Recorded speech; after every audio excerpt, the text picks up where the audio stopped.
Okay, આજે આપણો મુદ્દો છે સતત વિદ્યુતભાર વિતરણ. ટૂંકમાં એવું કહે છે લંબાઈ ધરાવતા પદાર્થ ઉપર વિદ્યુતભાર સતત વિતરિત થયો હોય, ક્ષેત્રફળ ધરાવતા પદાર્થ પર વિદ્યુતભાર સતત વિતરિત થયો હોય અને કદ ધરાવતા પદાર્થ પર વિદ્યુતભાર સતત વિતરિત થયો હોય તો એના પર જે સતત વિદ્યુતભાર જે વિતરિત થયેલો છે એના વડે કોઈ એક આપેલા બિંદુએ વિદ્યુતભાર રહેલો હોય તો એના પર લાગતું કુલ બળ કે તે શોધી શકાય અને એના વડે આપેલા બિંદુએ કુલ વિદ્યુત ક્ષેત્ર કઈ રીતે શોધી શકાય એની આપણે થિયરી છે. કાલે આપણે જુદી જુદી વિદ્યુતભાર ઘનતા જોઈ હતી. એક રેખીય વિદ્યુતભાર ઘનતા, પૃષ્ઠ વિદ્યુતભાર ઘનતા અને કદ વિદ્યુતભાર ઘનતા. ઓકે, તો અહીંયા આપણે કેવી રીતે એ થિયરી છે, થિયરીમાં કેવી રીતે બળ શોધી શકાય છે અને કેવી રીતે વિદ્યુત ક્ષેત્ર શોધી શકાય છે એ આપણે જોઈ લઈશું. અને બીજું સમજવાનું કે એક રેખીય વિદ્યુતભારની હશે, એક પૃષ્ઠની હશે અને એક કદની હશે. ત્રણ થિયરી સેમ જ થાય પણ એના સિમ્બોલિક ખાલી બદલાશે. એટલે એનો મતલબ થાય કે હું તમને એક થિયરી બતાવીશ પૂરેપૂરી, પછી તમને બતાવી દઈશ કે આમાં આટલું ચેન્જ કરો તો બે થિયરી બની જશે. Okay, ready. તો આપણે પહેલું છે તમારે રેખીય વિદ્યુતભાર, એ થિયરી તમારે કમ્પ્લીટ આખી હું બતાવી દઈશ. ઓકે, ચોપડીમાં આપણે ટેક્સ્ટબુકમાં આવું સાદુરૂપ નથી આપ્યું પણ આપણે એને સમજવી જરૂરી છે. ઓકે, તમને કહે છે રેખીય વિતરણના લીધે કોઈ બિંદુ આગળ મૂકેલા, રેખીય વિતરણના લીધે આપણે હેડિંગ લખી નાખીએ કે રેખીય વિતરણના લીધે. ઓકે, તમને કહે છે રેખીય વિતરણના લીધે કોઈ બિંદુ આગળ મૂકેલા વિદ્યુતભાર ઉપર લાગતા બળનું સૂત્ર મેળવો અને તે બિંદુ આગળ વિદ્યુત ક્ષેત્રનું સૂત્ર મેળવો. Okay, ready. સમજો એકવાર. અહીં ડાયાગ્રામ બતાવે છે 3 ડાયમેન્શનમાં. આ એલ લંબાઈ ધરાવતો પદાર્થ છે, એના પર વિદ્યુતભાર સતત વિતરિત થયેલા છે. તો એ સતત વિદ્યુતભાર વિતરિત થયેલા છે તો આ વિદ્યુતભાર વડે આ એક બિંદુ છે જે જ્યાં મેં સ્મોલ ક્યુ વિદ્યુતભાર મૂકેલો છે જેનો સ્થાન સદિશ કેટલો છે આર છે. તો આ બધા વિદ્યુતભાર વડે આ બિંદુએ જે વિદ્યુતભાર મૂક્યો છે એ વિદ્યુતભાર પર લાગતું મારે કુલ બળ શોધવું છે અને આ બધા બિંદુઓ બધા વિદ્યુતભાર વડે આ બિંદુએ મારે શું શોધવું છે? કુલ વિદ્યુત ક્ષેત્ર શોધવું છે. તો આપણે અહીંયા સ્ટેપ બાય સ્ટેપ જોવું પડશે. સમજો, આ રેખીય વિતરણ છે તો રેખીય વિતરણ હોય તો સૂત્ર શું આવશે? લેમડાવાળું. તો લખી શકાય પહેલું સૂત્ર રેખીય વિદ્યુતભાર ઘનતા lambda is equal to Q by L થશે. આ ક્યુ એટલે કુલ વિદ્યુતભાર થાય અને આપણે 1 નંબર એલ દઈશું. હવે જો આની અંદર તમે ક્યુ કુલ વિદ્યુતભારને કરતા બનાવો તો ક્યુ ઇઝ ઇક્વલ ટુ શું લખાશે? લેમડા ઇન્ટુ એલ લખાશે. ઓકે, હવે સાંભળજો. ફિઝિક્સમાં નિયમ કહે છે કે આવી જો સતત વાત આવે કે સતત વિતરણની વાત આવે તો આપણે એક સૂક્ષ્મ ભાગ લેવો પડે. તો આપણે આ એલ લંબાઈ ધરાવતો જે પદાર્થ છે એમાં આપણે સૂક્ષ્મ લંબાઈ ધારવી પડશે. તો હું કહું છું કે ડીએલ જેટલી સૂક્ષ્મ લંબાઈ લેતા, એટલે આટલી એક લંબાઈ લો. કેટલી લંબાઈ છે? ડીએલ જેટલી. ઓકે, જેનો આની સાપેક્ષ એનો સ્થાન સદિશ છે એને આપણે નામ આપીશું આર ડેશ આપીશું. શું આપીશું? R dash. તો અહીંથી માંડીને અહીં સુધી કુલ વિદ્યુતભાર તો કેપિટલ ક્યુ છે. તો હવે આપણે શું કરવાનું? સિમ્પલ તમને સમજાવી દઉં કે આ સૂક્ષ્મ લંબાઈ ધારી છે તો એમાં રહેલો વિદ્યુતભાર કેવો હોય? સૂક્ષ્મ. સૂક્ષ્મ વિદ્યુતભાર વડે લાગતું બળ શોધવાનું, એને શું કહેવાય? ડીએફ કહેવાય. અને પછી એનું સંકલન કરીશું તો આપણને શું મળશે? એફ મળશે. બસ એ રીતે ડીઈ શોધવાનું, એનું સંકલન કરીએ તો આપણને શું મળે? ઈ મળે. ફિઝિક્સમાં નિયમ છે કે આવું સતત વિતરણ હોય તો આપણે સૂક્ષ્મ ભાગ ધારવો પડે. તો આપણે એક શાબ્દિક લખી શકીએ તો કેતે લખી શકાય? તો કહેવાનું ડીએલ લંબાઈનો આર ડેશ સ્થાન સદિશ ધરાવતો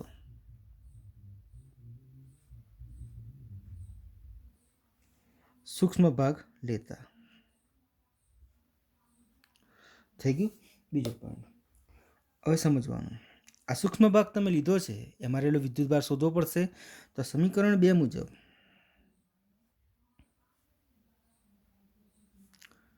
ડીએલમાં રહેલો વિદ્યુતભાર, હવે એને કેતન લખવાની જોજો એકવાર શાંતિથી. આ કેપિટલ ક્યુ છે તો સૂક્ષ્મ એટલે આપણે શું લખવું પડશે? ડીક્યુ લખવું પડશે. આ લેમડા છે તો આપણે રેખીય વિદ્યુતભાર ઘનતા લેમડા ખરી પણ કેટલો સ્થાન સદિશ છે? આર ડેશ છે તો એને લેમડા નહીં લખાય ને લેમડા આર ડેશ આમ લખવાનું.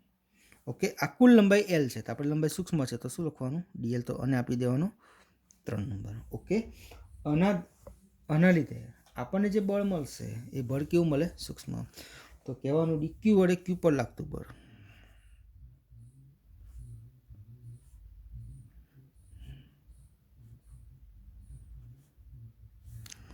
तो डी एफ सदिश बराबर के Q1 Q2 એવું લખો ને તમે, તો કે એક ડી ક્યુ છે અને આ શું છે ક્યુ છે, તો કે ડી ક્યુ ક્યુ. નીચે માનાંકનો ક્યુબ કરો છો, ઉપર સદિશ કરો છો, તો માનાંકનો ક્યુબ એટલે આર માઇનસ શું થશે, આર ડેશ માનાંક પણ લેવાનું, એનો ક્યુબ કરવાનું, ઉપર લેવાનું આર માઇનસ આર ડેશ. થઈ ગયું. હવે સાંભળજો, ડી ક્યુની વેલ્યુ મૂકી દેવાની આપણે.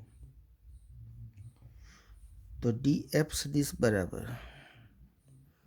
કે શું છે, ડી ક્યુ બરાબર તો લેમડા આર ડેશ ડીએલ ક્યુ અપોન આર માઇનસ આર ડેશની 3 ઘાત અને આર માઇનસ શું થશે, આર ડેશ થશે. થઈ ગયું. હવે સાંભળજો, અને આપણે નંબર આપી દેવાનો. તો આને આપણે નંબર આપીશું 4 નંબર. ઓકે, જરીક બ્લોક કરો એટલે થોડુંક દેખાઈ આવે કે છે. ઓકે, આ સૂક્ષ્મ બળ આવી ગયું, આનું સંકલન કરશો તો 110% આપણને શું મળશે, કુલ બળ મળશે. તો હવે આપણે એનું સંકલન કરી દઈએ. લખાશે કુલ બળ F is equal two integration સૂક્ષ્મ બળ. અહીં લંબાઈ આપી છે એટલે તમારે સંકલન પૂરેપૂરી લંબાઈ પર કરવાનું, એટલે અહીં આપી દેવાનું એલ આર દેવાનું. ઓકે, જે વેલ્યુ છે આપણે લખવાનું, પણ હવે કામ કરવાનું, થોડુંક સમજવાનું. આની અંદર આ કે અને ક્યુ છે એને આપણે શું કરશું, સંકલન છે ને, તો વેલ્યુ મૂકશું તો કે ક્યુને બહાર લઈશું, બીજું બધું અંદર રાખીશું. તો કે ક્યુને આપણે બહાર લઈ લઈએ છીએ, તો કે ક્યુ બહાર આવશે, ઇન્ટિગ્રેશન એલ. તો હવે શું વધ્યું છે આપણે જોવાનું, lambda R dash D Q, R minus R ડેશનો ક્યુ.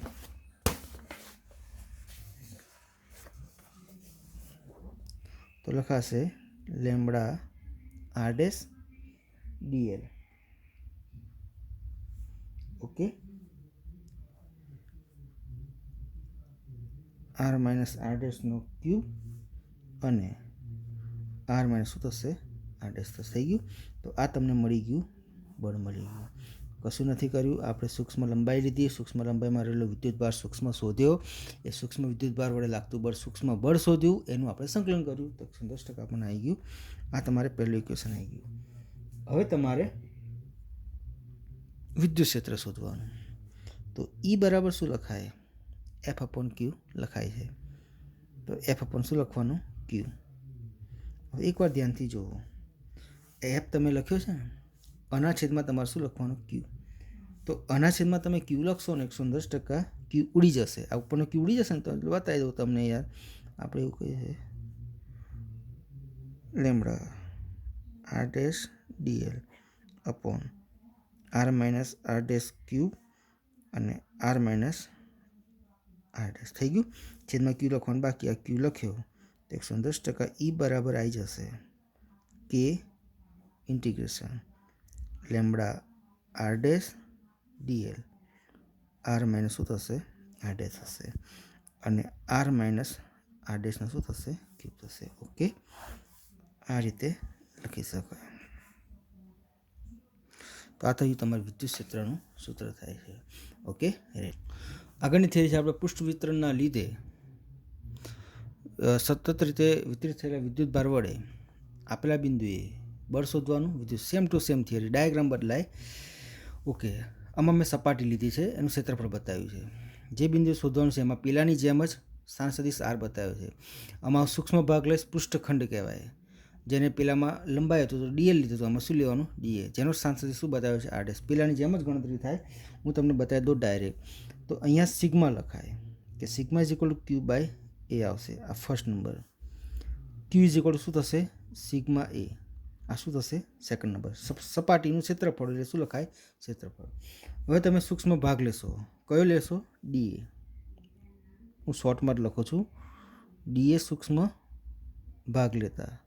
તો એમાં રહેલો વિદ્યુતભાર કેટલો શોધાશે, તો ક્યુની જગ્યાએ શું લખવાનું, D Q sigma R dash, અને એની જગ્યાએ શું લખવાનું, ડીએ. આ તમારે 3 નંબર આવી જશે.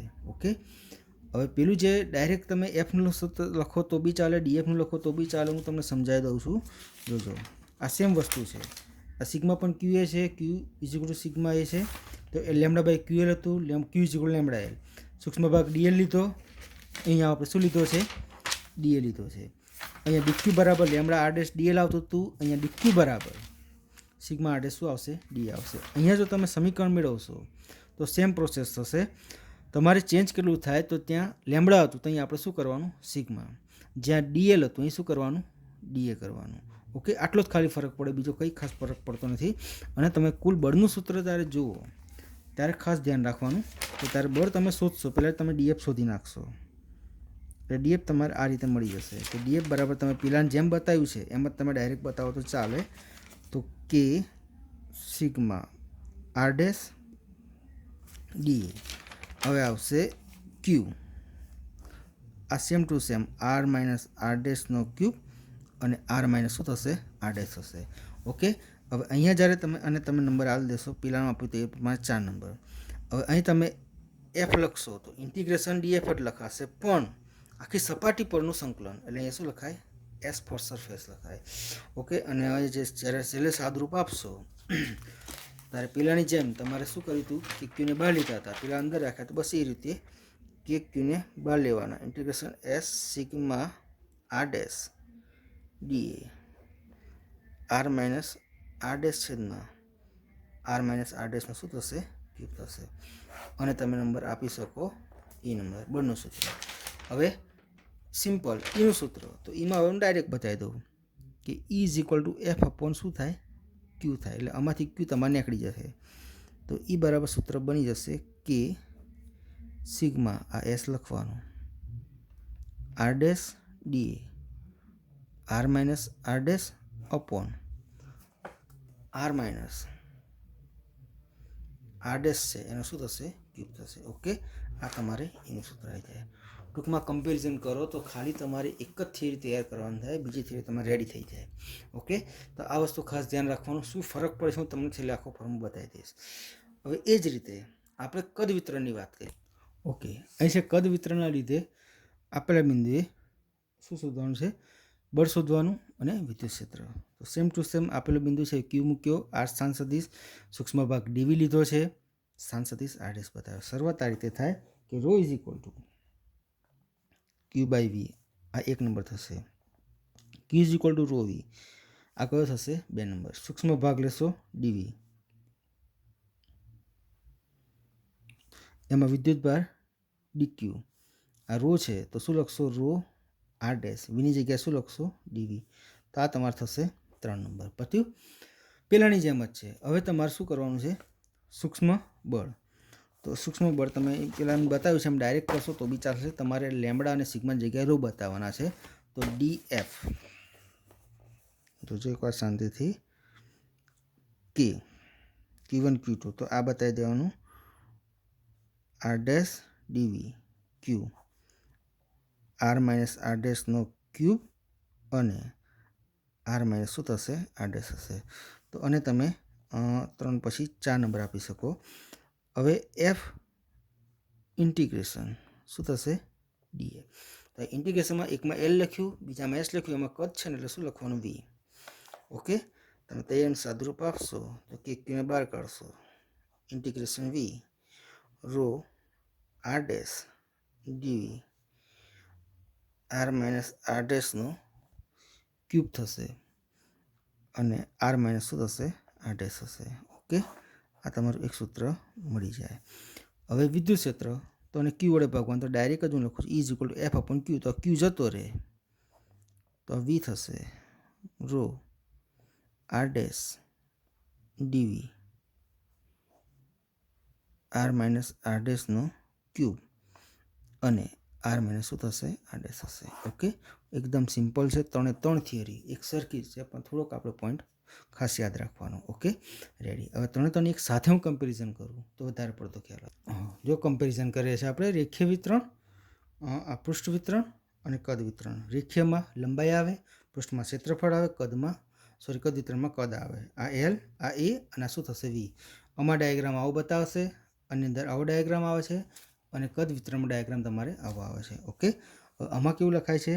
તો આમાં પહેલાં લખાશે lambda is equal to Q by L, આમાં sigma is equal to Q by A અને આમાં rho is equal to Q by V થશે. આમાં ક્યુ બરાબર તમે લેમડા એલ લખો છો, આમાં ક્યુ બરાબર સિગ્મા એ લખો છો અને આની અંદર ક્યુ બરાબર રો ઇન્ટુ વી લખો. ત્યાર પછી સૂક્ષ્મ વિદ્યુતભાર, તો આમાં ડીક્યુ બરાબર લેમડા આર ડેશ ડીએલ લખાય. આમાં ડીક્યુ બરાબર સિગ્મા આર ડેશ ડીએલ લખાય. અને આમાં ડીક્યુ બરાબર રો આર ડેશ શું લખાશે? ડીવી લખાશે. Okay, ready. ત્યાર પછી ઇન્ટિગ્રેશનને આપણે બીજી બાબત સમજાવી દઈએ છીએ. હવે આમાં શું થાય છે, તો ઇન્ટિગ્રેશનની વાત આવે તો અહીંયા એફ ઇન્ટિગ્રેશન એલ ડીએફ આવે છે. આની અંદર એફ ઇન્ટિગ્રેશન એસ ડીએફ આવે છે. અને આની અંદર એફ ઇન્ટિગ્રેશન વી શું આવે છે? ડીએફ આવે છે. ઓકે, તો આટલી ખાસ બાબત આપણે કાળજી રાખવાની. આની અંદર લેમ્બડા છે, એલ છે, ડીએલ છે.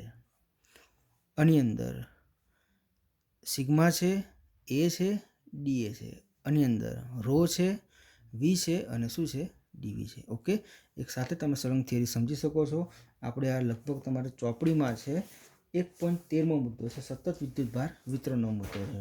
એ મુદ્દાને આપણે અહીંયા આજે પૂરો કરીએ છીએ. ઓકે, હવે કાલે આપણે બહુ મહત્ત્વની થિયરી થાય, ગાઉસનો નિયમ થાય, જેને ગાઉસનો નિયમ પણ કહેવામાં આવે છે. તો કાલે આપણે ગાઉસનો નિયમની થિયરી આપણે જોઈ જઈશું. એ થિયરી પણ આપણા માટે બહુ મહત્ત્વની છે. પછી એના ખાલી ઉપયોગ રહેશે. લગભગ તમારે આ ચેપ્ટર છે એ ચેપ્ટર લગભગ પૂર્ણાહતિના હારે છે, લગભગ પૂરું થવા આવ્યું છે. તમારા ચેપ્ટર ગાઉસના નિયમ જોવાના, એના 3 ઉપયોગ ખાલી જોવાના રહેશે. Okay, ready. તો આ થઈ આપણે સતત વિતરણવાળી થિયરી થઈ છે. ઓકે, તમને સ્ક્રીનશોટ કરીને જે પણ મોકલું 110% તમારા ચોપડામાં લખી દેવાનું. Okay, ready.